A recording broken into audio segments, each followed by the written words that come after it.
নমস্কার, বাঙালি রান্নাঘরে আপনাদের সবাইকে স্বাগত। আজ আমার রেসিপি নারকেলের তরকারি। নারকেল দিয়ে আলু দিয়ে একটা তরকারি বানাবো, নিরামিষ রান্না, খুব সুন্দর খেতে লাগে। বানাচ্ছি যেভাবে, আপনারা সেইভাবেই বানাবেন। প্রথমে আমার কড়াইয়ে তেল গরম হয়ে গেছে, আর এখানে আমি নিয়েছি বেশ খানিকটা নারকেল, এইভাবে কুচু কুচু করে। এখন এগুলো আমি এখানে এর মধ্যে দিয়ে দিলাম। দেওয়ার পর নারকেলগুলো একটুখানি ভাজা হবে, একটু লাল ভাব আসবে, সেই অবধি আমি একটু ভাজবো। হালকা রং এসে গেছে, এখন আমি এখানে ফোড়নে দেব। এর মধ্যে আমি দিয়ে দেবো একটা তেজপাতা, একটু শুকনো লঙ্কা, আর দেব একটুখানি জিরে, আর দেব একটু দারচিনি দেব, আর দেব কটা গরম মশলা। এই যে 3-4টে গরম মশলা দিলাম। দেওয়ার পর আমি আর একটু নাড়াচাড়া করব।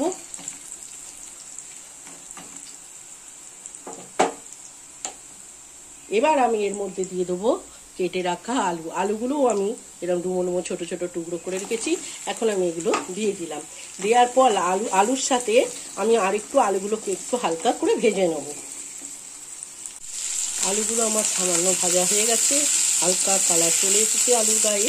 এখন আমি যেটা দেবো দিতে হবে, আমার একটু হলুদ দিতে হবে কালার আনার জন্যে। অল্প দিলাম হলুদ,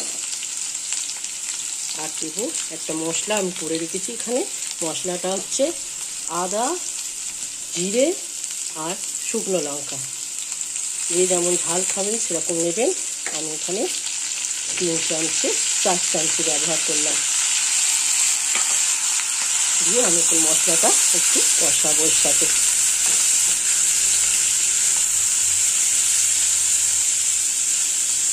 এবার একটু কষাতে থাকবো। আর এর মধ্যে যেটা দিতে হবে, পরিমাণ মতো দিতে হবে লবণ। লবণটা আমি এখন দিয়ে দিলাম। পরিমাণ মতো আমি লবণ দিলাম। আর দেবো, যেহেতু নিরামিষ রান্না, স্বাদের ব্যালেন্স থাকার জন্যে দিলাম অল্প একটুখানি চিনি। এই রেসিপিটা খুব তাড়াতাড়ি হয়ে যায় আর খুব অসাধারণ লাগে ভাতের সাথে। ডাল হলে আর এই রেসিপিটা করলে আর কিছুই লাগে না। একবার ট্রাই করবেন, আমি যেভাবে বানাচ্ছি সেইভাবে। এবার আমি গ্যাসের ওভেনটা একটু কমিয়ে দিয়ে রান্নাটাকে কষাতে থাকবো। মশলাটা কষানো হয়ে গেছে, দেখুন মশলা আমার কষানো হয়ে গেছে, তেল ছেড়ে এসেছে। এখন যেটা দিতে হবে গরম জল। এখানে গরম জল ইউজ করতে হবে। আমি এখানে গরম জল দিলাম। এবার আলুটা আমি সিদ্ধ হতে দেবো। সম্পূর্ণ রেডি হয়ে গেছে আলু আর নারকেলের তরকারি। এই রেসিপিটা খুব সহজে বানানো হয়ে যায় আর খেতেও খুব সুন্দর লাগে। একবার ট্রাই করে দেখবেন, দেখবেন ভালো লাগে খেতে।